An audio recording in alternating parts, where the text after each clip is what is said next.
John 8:1-11, ang walang kamatayang kasaysayan ng napaka-dramatic na babaeng ito na hindi maubos-ubusan ng maituturo sa atin. Dumating noon ang mga tagapagturo ng kautusan at mga pariseo na may dalang isang babaeng nahuli sa pangangalo niya or adultery. Iniharap nila ito sa karamihan at sinabi kay Jesus, "Guro, ang babaeng ito'y nahuli sa aktong pangangalo niya. Ayon sa kautusan ni Moses, dapat batuhin hanggang sa mamatay ang mga katulad niya.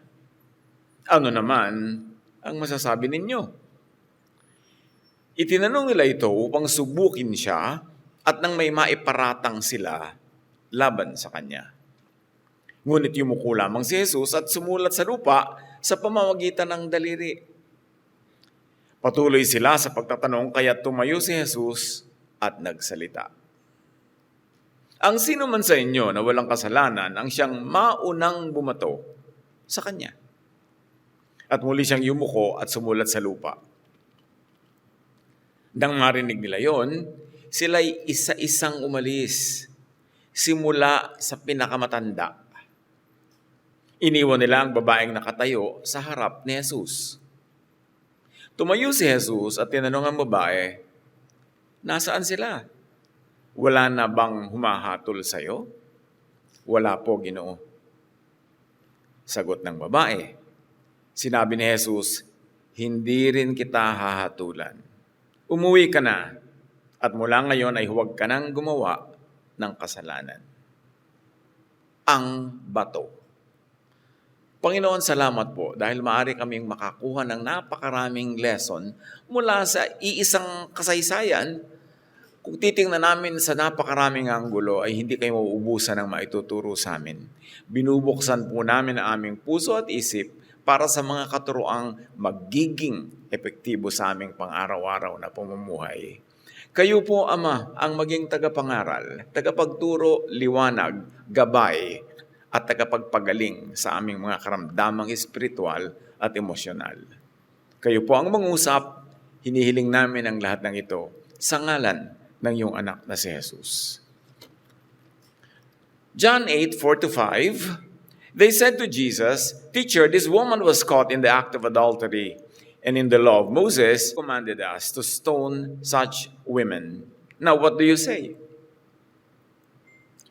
May strong allergy ang Jewish religiosity to sexual issues more than to other sins.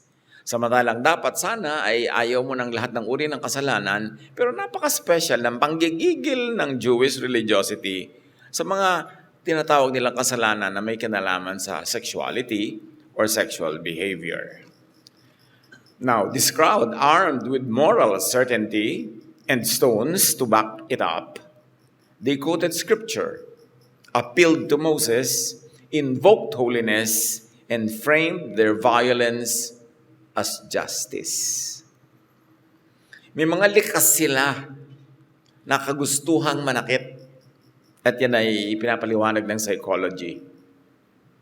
At ngayon, ang pananakit na ito ay nagkaroon ng excuse pag tinatawag na divine justice, moral indignation. Yung tinatawag na righteous indignation could easily lead to violence. Yung godly indignation could so easily lead to ungodly acts of violence to be used as excuse for cruelty. Kaya madalas, mas relihiyoso, mas mapanakit ng kalooban ng kapwa. May malalim na psychology diyan kung bakit. Suriin kung anong ugali at asal ang hinuhubog sa iyo personally ng religiosity. Pinapabait ka ba o pinapasungit? Pinapabagsik o pinapagawang maibigin, maawain? O walang awa na pagka sa pangalan na ng kabanalan ay kayang-kaya mong bumato ng kapwa hanggang mamatay? In the law, sabi nila, Moses commanded us to stone such women. Now, what do you say? So actually, this is not the woman on trial now, but Jesus. Siya na ang nililitis. Ito ang sabi ng batas ni Moses, ikaw, anong sasabihin mo? Can you speak against that law before the people who are implementing the law of Moses to the letter? They were weaponizing the law versus the interpretation, application, and teaching of Jesus, which is grace. This is an issue of law versus grace, Moses versus Jesus. Ganito nila finrame, ikinwadro ang issue. John 8:6. They were using this question as a trap in order to have a basis for accusing him. So props lang yung babae. Ang tunay na gusto nilang malitis si Jesus. Now, research in psychiatry and psychology shows that hurting others, especially when framed as revenge or punishment, can indeed activate the brain's reward system, releasing dopamine and producing temporary feelings of pleasure or satisfaction, which can make the behavior habit-forming or addictive. May dark pleasure sa pananakit ng kapwa. Merong ganong darkness ang human behavior na nagkakaroon ng ligaya sa pananakit. Lalo na kung ang pananakit ay may excuse ng moral indignation, nawawala lalong dahilan para maging guilty para sa pananakit. Kaya lalong lumulupit, lalong bumabagsik. Imagine all the pain that could be inflicted by the powerful, by those in authority. Suriin kung gaano ito kagrabe, especially sa mga religious systems. Nagiging excuse to indulge. Addictive. Matthew 20:25-28, sabi ni Jesus, precisely on this matter, you know that the rulers of the Gentiles lord it over them, and their high officials exercise authority over them. Not so with you, sabi ni Jesus. Huwag niyong tularan sila na yung mga leader nila amo. Yung leader nila talagang nag-aamu-amuhan at nagjo-Diyos-Diyosan. Sa mga Gentiles yun, hindi bagay sa mga mananampalataya, sa mga tagasunod ni Jesus. Sabi niya, instead, whoever wants to become great among you must be your servant, not amo. And whoever wants to be first must be your slave, just as the Son of Man did not come to be served, but to serve. In other words, pang-Gentiles ang ganyang exercise ng authority. Yung sobrang emphasis sa authority. Apihin ko kayo, kawawain ko kayo, alilain ko kayo kasi ako'y may authority. Pang-Gentiles yan. Sabi ni Jesus, not so with you. Hindi ganyan ang inyong pamamaraan dapat, Jesus said. Domination, even, especially in religious contexts, feeds the ego's hidden pleasure in playing God over others. Kaya maraming mga religious group na yung mga leader nila nagiging Diyos-Diyosan. Kahit pa inumin sila mga lason, sunuran, kahit alipinin, kahit anong gawin sunuran, sabi ni Jesus, not so with you. That's not my style. That's not our style. Sa Jesusness, true authority is in service, not in superiority. Sige nga, patunayan mong ikaw yung may authority, dapat ikaw pinakamaraming paglilingkod. Papakain mo ang iyong mga kapatid, natutulungan, na-encourage, ganyan. True authority is for healing, not for humiliating, not for hurting. And yet so many religious leaders could go on hurting and humiliating others in the name of God. There's a neurological high in asserting moral power over others. Ito ang mga researchers to ng social sciences and even medical and mental sciences. This is why some people become fixated on judgment, condemnation, or gossip. Gossip is judgmental. At merong neurological high. Merong sa brain ng tao na nagbibigay ng ligaya sa chismosa. Kaya meron ba kayong chismis vitamin today? Mga chismis supplement. May nagpapaligaya pagka nagja-judge, nagko-condemn ng iba. pagka niyuyura ka ng iba, merong lihim na, madilim na ligaya ang tao. Now, they were using this question as a trap in order to behave and to have an accusing behavior against Jesus. John 8:6-8. Anong tugon ni Jesus sa kanilang mga pagtatanong? But Jesus bent down and started to write on the ground with his finger.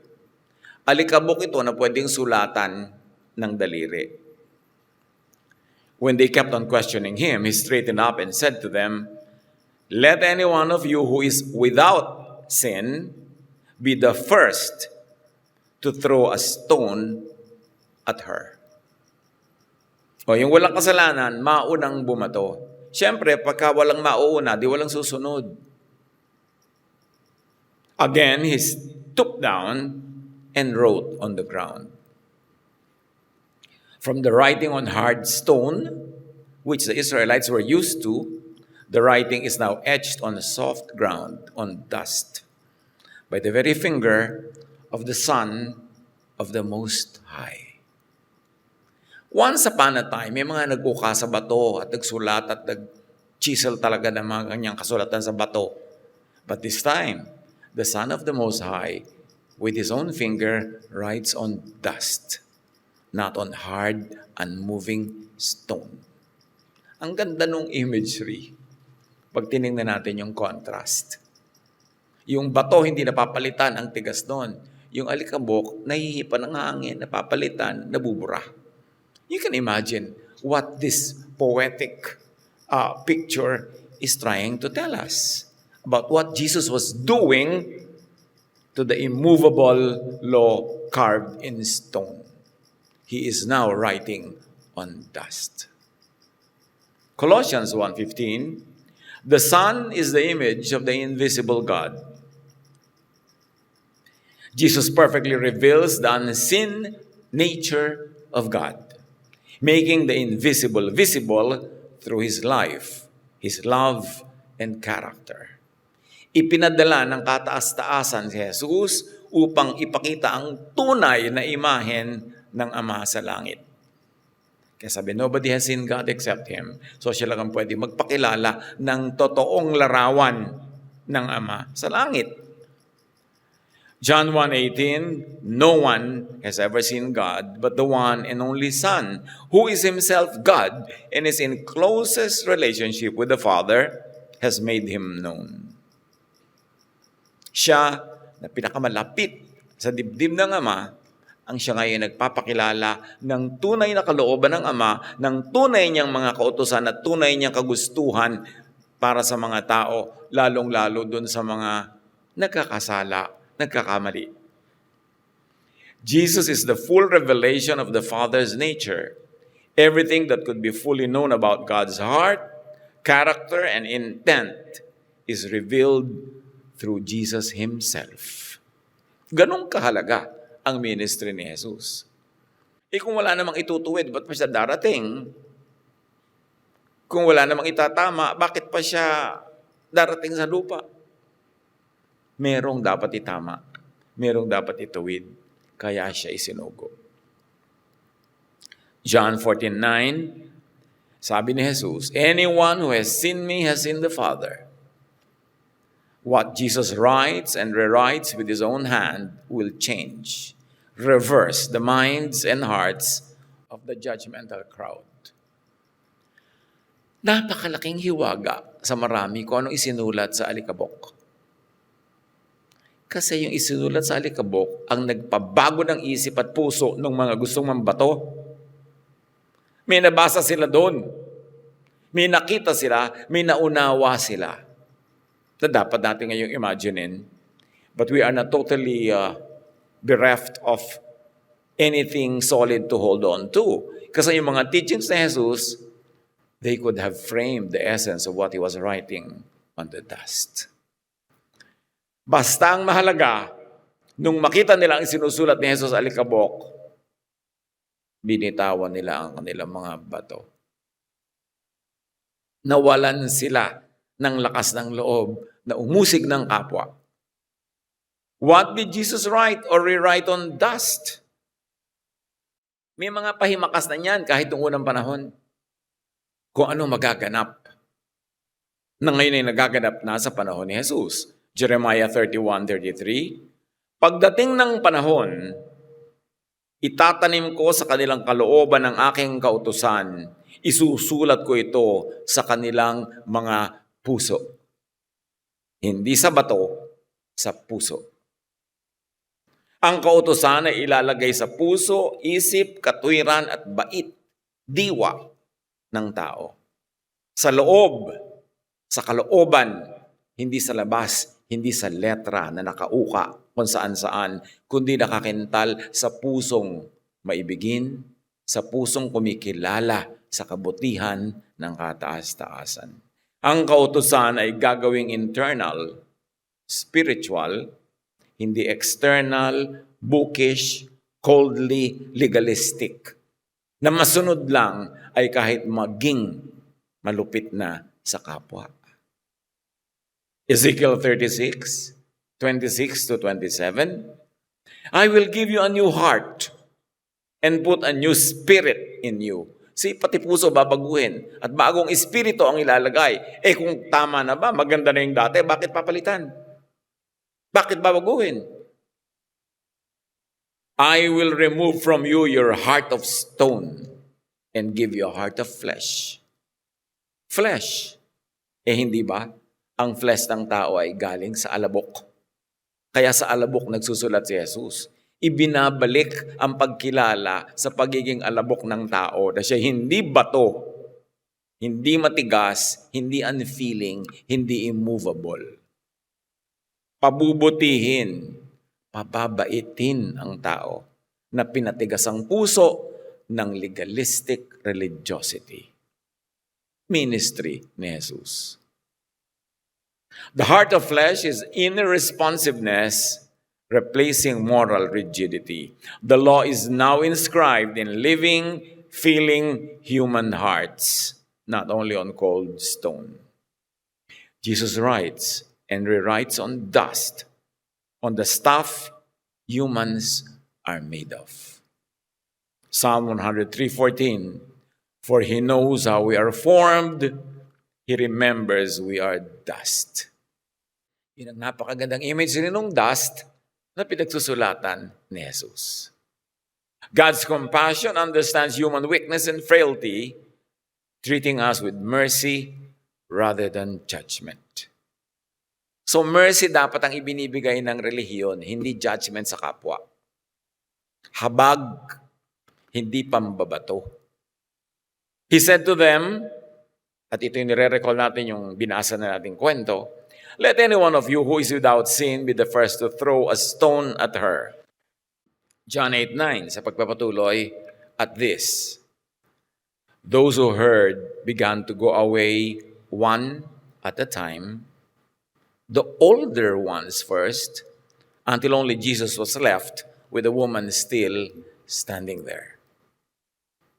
Psychology tells us that condemnation of others is emotional displacement, anger redirected from self to others. Yung mga religious indignation na yan, yung mga ganyang anger, actually ay galit sa sarili na ibinabaling sa iba para iba ang masaktan at hindi ang sarili. Ang lalim ng psychology ng ganitong behavior. Madalas, ang galit sa kasalanan ng iba ay may tinatakasang guilt, hiya o galit sa sarili na ibinabaling lang sa iba. Kaya dyan galit na galit si Jesus sa hypocrisy. Kitang-kita mo ang kasalanan ng iba, tas bulag ka sa kasalanan mo. Gustong-gusto mo siyang batuhin. Kasi actually, in your heart of hearts, ang gusto mong batuhin ay ang sarili mo, pero ayaw mong gawin yon, kaya iba na lang ang babatuhin mo. It is understood spiritually, it is understood psychologically, and even in the field of psychiatry. Maraming ganyang pag-aaral. Jesus makes the people look into their own hearts and away from the woman, the kapwa, rather than look at the kapwa and away from oneself. Binaligtad ni Jesus yung table. He turned the table and made the people look into the mirror and see themselves. Stroke of genius ang style ni Jesus. Ibang klase. The writing on the dust enlightened the blinded judges. Writing din kasi ang bumulag sa kanila eh. E di writing din ang magmumulat ng kanila mata. Dropping the stone means letting go of projection or judgmentalism. Sa psychology, ang tawag dyan, projection. Yung kasalanan mo, pinoproject mo sa screen ng iba, magmumukhang sila ang may kasalanan, pero ikaw, para hindi ikaw ang makita at yung iba ang pagtuunan ng pansin. Kaya bawat criticism, bawat chismis, ay pag-iwas sa pagsusuri sa sarili, kaya iba na lang ang isinasalang sa pagsusuri vicariously. It means letting go of projection and false righteousness. Dropping the stone, what those people did that day, means dropping one's mask, owning one's personal darkness. Dropping the stone means conscience awakening. At yun ang ginising ni Jesus sa araw na yun. Budhi, konsyensya, tingnan mo ang iyong sarili. Imbes buong kaginhawahan mong itambak sa iba ang iyong mga basura. Tingnan mo ang sarili mong kabulukan. Hindi na nambabato ng kapwa ang kumikilala sa sariling kasalanan. Ang patuloy na nambabato sa kapwa ay bulag pa o nagbubulag-bulagan lang sa kanyang sariling kasalanan. This is what Jesus is saying, and this is what the science of psychology reveals. Bakit yung matatanda ang naunang nagbaba ng mga bato, naglaglag? The elders, most burdened by memory and self-knowledge, and most needy of redemption, sa dami na ng kanilang nagawa, were the first to drop the stones, to abdicate as judges, executors, to leave the cruel, legalistic court, to return to their self-awareness cave. They were the first to be changed in the mind. In fact, they were the first to be born again. Nagkaroon ng kapanganakan muli. Bagong buhay, bagong budhi, bagong puso. They were the first to be saved from judgment or self-incrimination. Matthew 7:1, do not judge, or you too will be judged. Or do not judge, so you don't get judged. You know why they dropped the stones? Because it was meant for them. So para hindi nila batuhin ang sarili nila, inilaglag ang bato. Anong gaanang loob ang na-enjoy ng bumitaw sa judgmental stones? Yan ang binibigay ni Jesus, gaan ng loob. Hindi hirap at bigat ng loob na ibinibigay ng Pharisees. Hinayaan niya ang mga taong kilalanin ng mga sariling kadiliman in front of everyone else because it was a corporate act to judge. Now it was a corporate act to judge their own selves. At sabay-sabay sila, actually una-una yung mga matatanda, pero lahat sila nagbitaw ng bato. How powerful the message of Jesus written in the dust. Tinablan sila. Tayo ba tinablan na mga katuroan ni Jesus o bato pa rin tayo ng bato ng kapwa? Hindi pa tayo nanalamin para makitang tayo ang dapat batuhin. At dahil ayaw mong batuhin ang sarili mo, edi bibitawan mo si bato, ba't mo babatuhin ang kapwa? Do not burn the bridge over which you too must pass. The bridge of forgiveness. Psychology describes this moment as cognitive dissonance. When confronted by undeniable truth, the mind must either justify or surrender its illusion. Yung matitigas ang ulo, pag naharapan mo ng ganitong salamin, lalong nagmamatigas. Lalong iginigiit ang sarili nilang katigasan. Pero yung tinatablan ng Espiritu ng Diyos, kumikilala sa sariling kamalian at isinusuko nila ang kanilang mga ilusyon tungkol sa kanilang sariling kabanalan at kalinisan. At kinikilala nila na lahat tayo'y taong nangangailangan lang ng paglilinis, pagpapatawad ng Diyos. Bakit mo ngayon ipagkakait sa kapwa ang pagpapatawad na ikaw din ay nangangailangan? Kaya malalaman mo kung talagang tinatablan ng salita ni Jesus ang isang taong relihiyoso. Nawawala yung judgmentalism na yan. The crowd, led by the thunders, chose surrender. And it led to freedom. Nag-uwian sila. Ang ganda ng picture na nag-uwian. It means being restored to your family, to your community, to your kind of safe place, leaving the stones behind. Romans 12:2. Do not conform to the pattern of this world. And may I add, do not conform to the religious pattern of this world, which is judgmental. But be transformed by the renewing of your mind. Pagbabagong loob, pagkilala sa sarili, kaliwanagan, yan ang kailangan natin mula kay Jesus. Jesus cuts the addictive cycle of judging others by turning the mirror inward. Sabi niya, he who is without sin. Hindi niya sinabing, kayo, makakasalanan din kayo. Hindi style ni Jesus yung mang-usig. Sabi niya, yung walang kasalanan, edi ikaw ngayon ang sumuri sa sarili mo. Jesus sets free. Their stones, old beliefs carved in certainty, fall to the dust where Jesus writes the new law of love. Then Paul would later say, the letter kills, but the Spirit gives life. 2 Corinthians 3:6. Also, Paul would say, love fulfills the law. Romans 13:10. In Jesus' the cold tablets of legalism break. The Word begins to give life again. And in Jesus' where legalistic religion hardened into rules, grace becomes the new safe place. Yun na ngayon ang kanlungan. Doon tayo ngayon lumililim at humahanap ng kalinga sa grace of God. Jesus reveals that law finds its completion in compassion.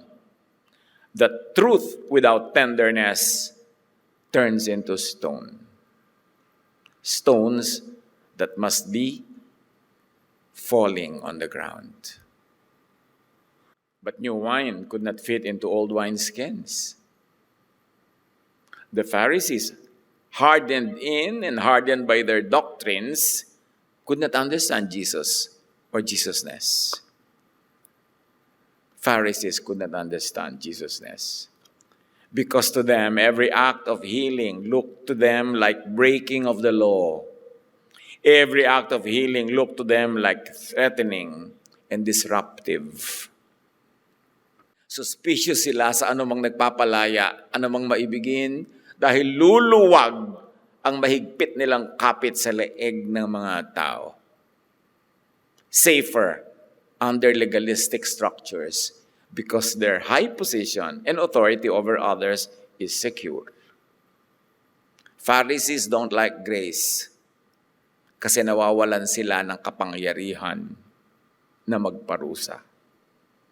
Legalistic minds resist change because order, never mind if cold and hurtful, feels safer than love. Order secures the dominant. Gusto nila ng ganong legalistic na kaayusan kasi panalo nila sila sa system na yun eh. Sila na yung wagi, sila na yung makapangyarihan, sila na yung nananaig, bakit iibahin pa? Pero kailangan ibahin, kaya nga New Testament, new law, new command. Kasi hindi nga yun people-friendly. Psychology calls this cognitive rigidity. The ego clings to what once worked, even when it no longer gives life.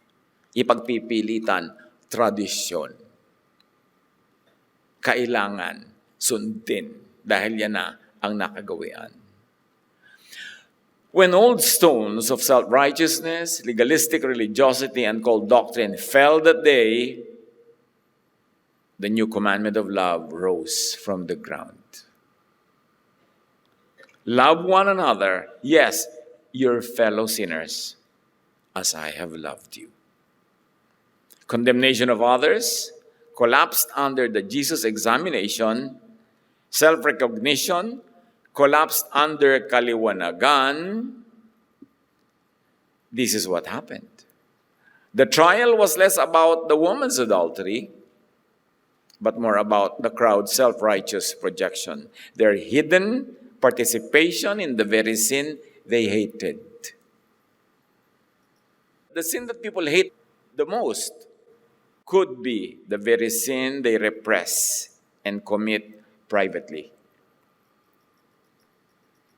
Kung ano yung outwardly, ipinagtutulakan at isinusuka, parang aso na lihim ding yun ang sukang kinakain. Mas galit na galit, mas maselan na maselan, mas kabanal-banalan ang drama sa publiko. Usually, yun din ang sariling gawa. Ang sobrang tina-target publicly could reveal kung ano ang iniisip at ginagawa privately. Kaya sabi nga ng matatanda, sa kalabaw ang hataw, sa kabayo ang latay. Hinahampas mo ang kapwa, pero sa'yo bumabakat ang latay. Kasi ikaw ang guilty doon sa sin na yon. Psychologically, the hostility of some self-righteous or moralistic individuals often stems not from moral clarity, but from repressed envy and projected desire. Yung mga gigil na gigil, pero sikil na sikil, galit na galit yan doon sa mga openly nakakagawa ng mga ibig nilang gawin, pero hindi nila magawa. Kaya mga manang-manangan, galit na galit sa mga alembong. Yung pala kasi gustong-gusto nilang kumembot, din nila magawa. Kaya talagang pagagalitan ka nila, ikaw kung makakembot para kang karitela. Pero ibig din nila. Tulak ng bibig, kabig ng dibdib. Totoong-totoo ang kasabihan ng ating mga ninuno. Ang repressed at sikil, galit na galit sa liberated. Yung nagpipigil, dahil nagpapanggap, galit na galit doon sa hindi kailangan magpigil. Envy. When a person cannot consciously admit these drives, they displace and assign them onto others. Condemning in others what they fear or crave in themselves. This is classic projection. Sabi na naman ng mga lola, nasa loob ang kulo. Kunwari, tahimik na tahimik sa labas, nasa loob ang kulo. Yung napakahinhin, finish the sentence. Si Carl Jung, a pioneering Swiss psychologist, refined the idea of shadow projection. People violently attack in others what they deny within. Kung ibig niyong malaman kung anong niloloob na pilit na itinatanggi, tingnan nyo kung ano yung kinokondemn outward. Because that's a clue. Jung wrote, everything that irritates us about others can lead us to an understanding of ourselves. These are scientifically proven ideas. At sabi din naman ni Lolo, ang magnanakaw ay galit sa kapwa magnanakaw. So tingnan mo kung kanino galit, anong kinakagalitan. Chances are, yun din ang ginagawa ng lihim. Studies on moral hypocrisy show that people who publicly punish others for moral violations often display similar private behaviors when unobserved in secret, driven by ego defense and status motives rather than genuine virtue. Kaya yan ang tinatawag ni Jesus na hypocrisy. Pakitang tao. Mas may pakitang tao, mas may itinatago. In essence, Envy disguised as indignation allows the ego to maintain superiority while secretly participating emotionally in the very impulse it condemns. Jesus pointed to the same dynamic when he warned, "Why do you look at the speck in your brother's eye and pay no attention to the log in your own eye?" Bakit mo sinisilip ang puwing ng kapwa mo, may troso mismong nakabara dyan sa iyong mata? Sabi niya yan sa Matthew 7:3. Now, back to the drama at the plaza. The crowd's presence as judge filled the curious absence of the other half of the adultery, the partner in crime. Di nyo ba nahahalata, adultery yung crime pero nag-iisa yung ina-accuse? Nasaan yung kapartner? Kasi ang kapartner niya, lahat nung gustong bumato sa kanya. Sila yung missing partner in crime. Nakatayo sila habang yung babae nakahandusay at gusto nilang batuhin. Ganun kalala yung hypocrisy. The self-righteous judge is that same invisible partner in crime. Now, this is not literal. Hindi natin sasabing lahat ng mga tao na yun ay nakasiping niya. Ang point is, yung place that should have been occupied by the other part of the crime is actually the place that would be occupied by everyone else. Partner in crime sila. Jesus unmasks the deeper sin. Not just lust, but blindness to one's own guilt. Yun ang crime ng mga relihiyoso. Blindness to one's own guilt. The gall to throw stones at others.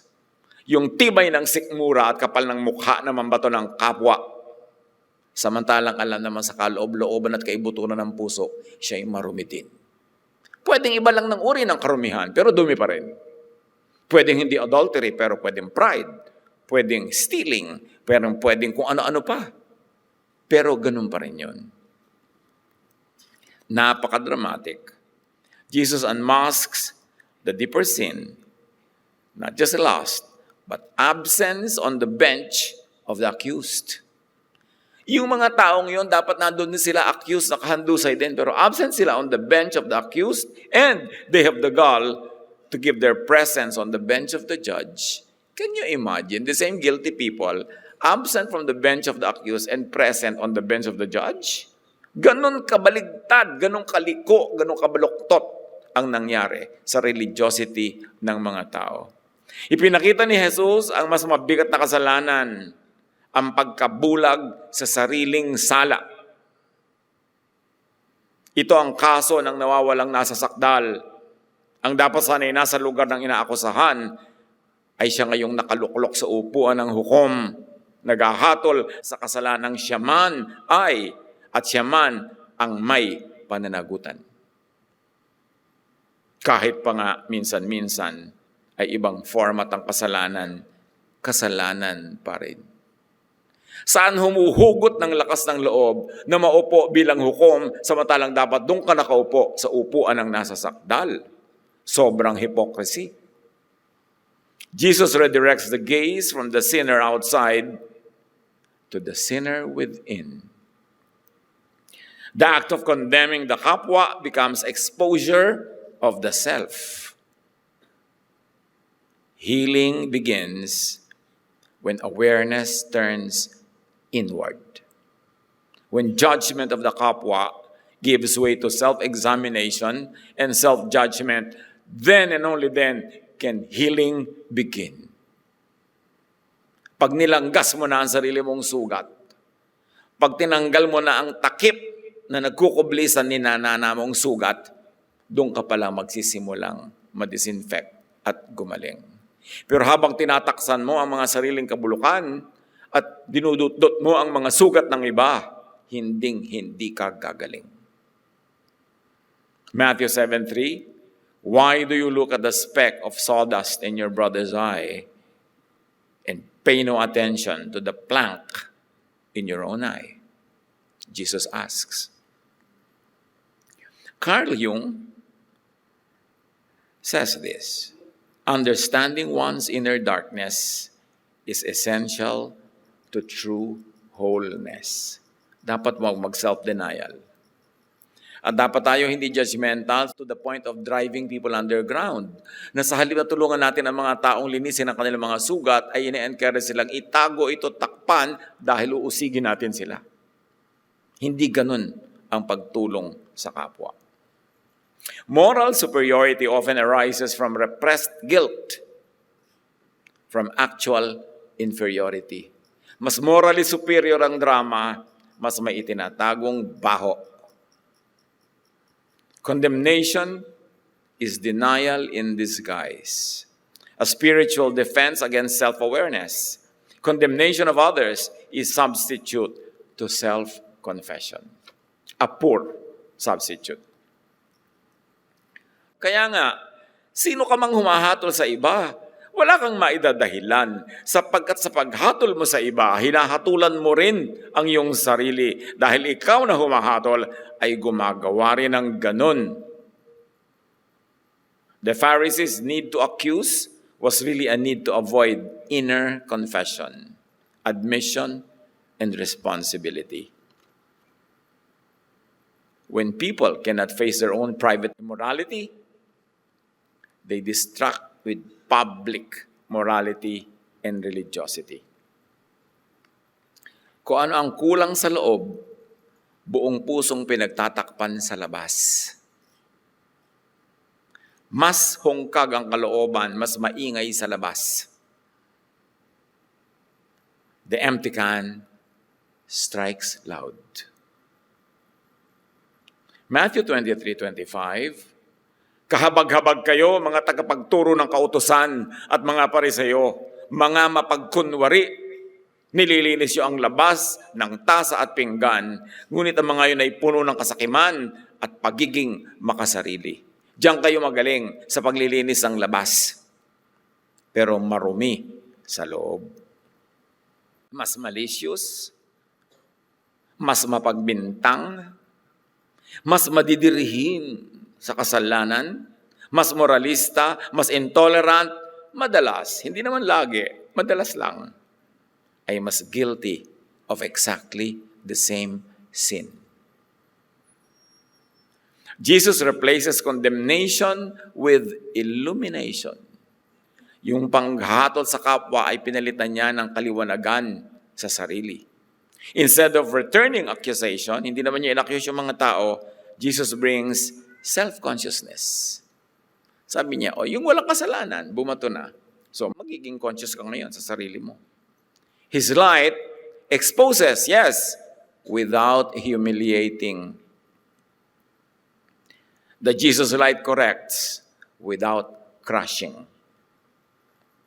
Meanwhile, the teaching of the Pharisee humiliates and crushes, and sometimes even destroys you beyond repair.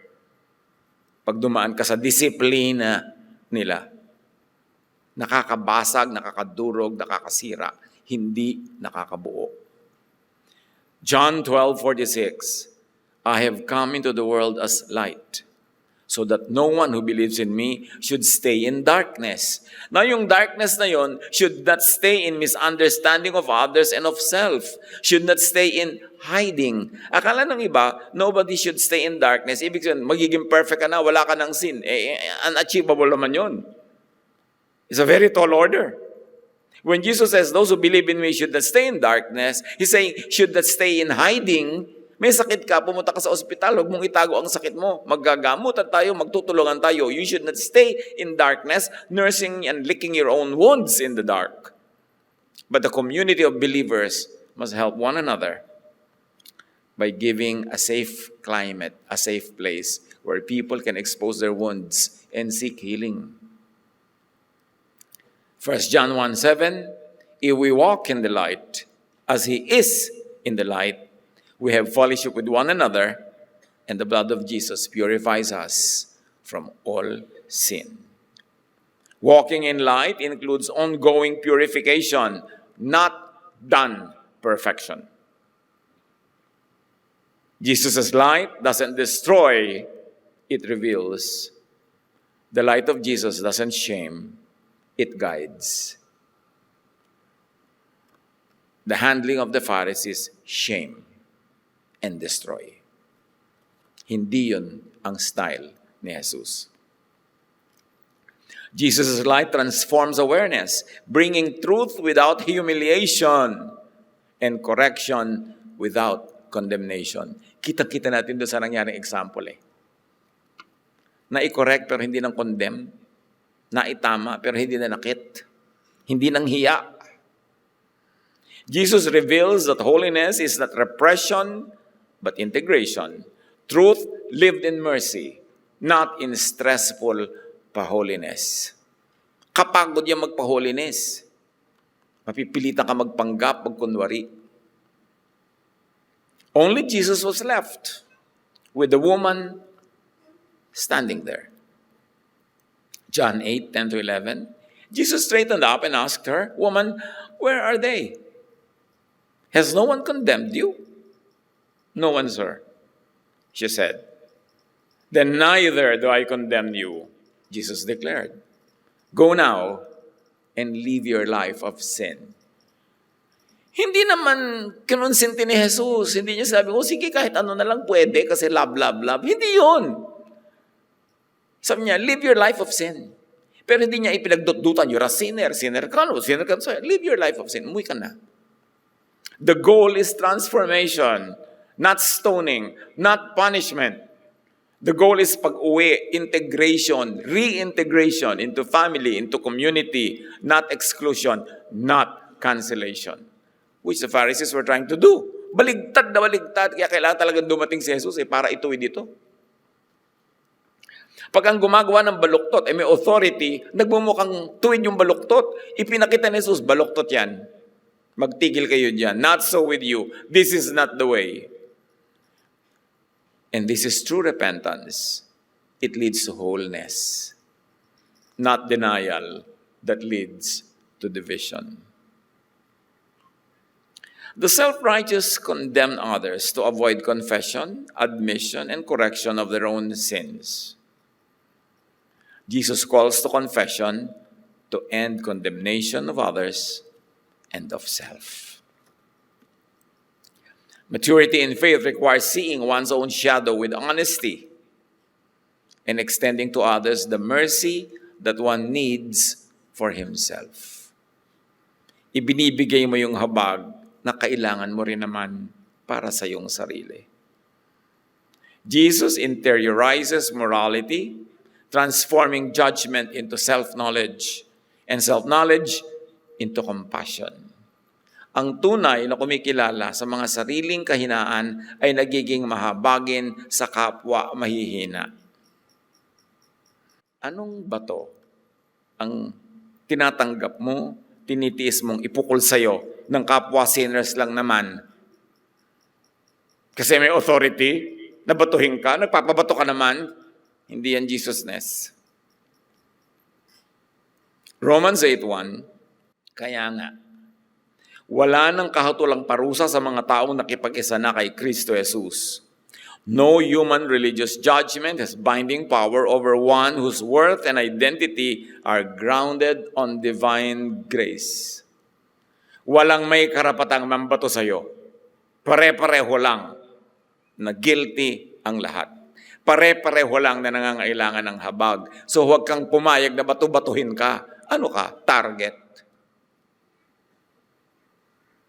Pero tinuturoan ka kasi ng relihiyon, tanggapin mo, submit to authority, pabato ka, pabarog ka, palatigo ka. Hindi yan Jesus, ha? 1 Corinthians 4:3-4, walang anuman sakit kung ako'y hatulan ninyo, sabi ni Paul. Kasi siya lumabag sa lahat ng napakaraming kaugalian. Yan, hatulan tuloy siya. Inuusig kahit saan. Yan, walang anuman sakit kung ako'y hatulan nyo. Ako man ay hindi humahatol sa aking sarili. Ang Panginoon lang ang humahatol sa akin. Paul rejects religious condemnation, locating true judgment only in God's just awareness, grace, and mercy. Doon tayo sisilong. Galatians 5:1, malayo na tayo, and may I add from human religious judges, malaya na tayo dahil pinalaya tayo ni Kristo. Kaya magpakatatag kayo at huwag nang paalipin pang muli. Saan? Kanino? Sa religious bullies. Don't submit again to oppressive religious systems, including judgment and moral policing by fellow sinners na nagbabanal-banalan. Huwag kayong paapi sa mga religious bullies. Pinapakialaman ng itsura nyo, buhok nyo, damit nyo, kinakain nyo. Hindi utos sa inyo ni Jesus yun. You don't need to accept or endure the stones and judgment thrown at you by others who, after all, share your humanity and frailty. So pag may nambabato sa'yo, sumatalbog sa akin, dikit sa'yo. Grace frees you from their courts. Only the light has the right to judge, and it chooses to heal, not to hurt. Kilalanin si Jesus, siya talaga ang Savior. Savior from all this. Ano-anong bato ang ever ready, willing, able, and eager kang ipukol sa iba? Ano-anong bato ang hawak mo na mas bagay palang ipokpok sa sarili mong ulo? Huwag magbanal-banalan, magsantu-santuhan, magpakatotoo, kilalanin ang sarili, ibigin ang Diyos, tumanggap ng pag-ibig niya, at isang pag-ibig ding ito ang ating ibigay sa kapwa. Pare-pareho lang tayo nangangailangan ng habag. Matthew 7:2, sapagkat hahatulan kayo ng Diyos ayon sa paghatol ninyo sa iba, at susukatin kayo ayon sa panukat na ginagamit ninyo sa iba. So paano ka magkakaroon ng kabulagan at lakas ng loob na maging istrikto sa kapwa? Nambato, mag-judge, manakit, manghiya. Every act of judgment rebounds. The stone you throw sets the standard by which you yourself will be struck. Luke 6:37, huwag kayong humatol at hindi kayo hahatulan. Huwag kayong magparusa at hindi kayo paparusahan. Magpatawad kayo at kayo patatawarin. Alam niyo ang kabaligtaran nun. Sige, huwag kang magpatawad, hindi ka papatawarin. Mambato ka nang mabato ka rin. Mag-judge ka nang ma-judge ka rin ng langit. Proverbs 26:27, whoever digs a pit will fall into it. If someone rolls a stone, it will roll back on them. The act of stoning others becomes self-endangering. Every thrown stone is a boomerang that carries your name on its rebound path. Bawat batong ipinupukol, nakasulat ang inyong pangalan na pinanggalingan, tapos return to sender. Yun ang magaganap. Huwag kang mag-judge dahil mabait ka. At kung hindi ka mabait, huwag kang mag-judge dahil lang matalino ka. Kasi alam mong yun din ang babalik sa'yo. Unawain. Yung open abuse na, but di po ba? Open rebuke is better than secret love. O lisensya mo yan para mambato ka ng open rebuke. Misunderstanding yan. Ang ibig sabihin lang ng open rebuke is an honest, frank, private, gentle reminder. Yun ang open rebuke. Hindi open to the public, kundi open yung heart mo, open yung heart niya, at open kayo for correction. Hindi ibig sabihin nun public. At yung secret love naman, ibig sabihin lang nun is mabuti na nasabihan mo siya lovingly, gently, kesa naman konsintihin mo na lang dahil akala mo yun ang ibig sabihin ng love. The love of God doesn't mean pangungonsinti. Kailangan merong open rebuke, pero in private. And not as a judge, but as a fellow sinner, reminding a fellow sinner, magdahan-dahan sa pagbato. Maghunos dili, bitawan ang bato. Panginoon, salamat po. Dahil maaari kaming manuri sa sarili at makita namin ang tunay na wangis ng aming puso. Siyasatin niyo po kami kung ano-anong judgmentalism ang nananahan sa aming puso. At lalo naman, mas malalim, turuan mo kaming siyasatin ang sarili namin. Kung ano mga kasalanan pala namin ang ibinibintang namin sa iba. Pakalinisin niyo kami at turuan kaming maging mapagpatawad sa sarili at sa kapwa. Magbulay-bulay tayo mga kapatid. Find very personal applications sa ating kwento ng bato.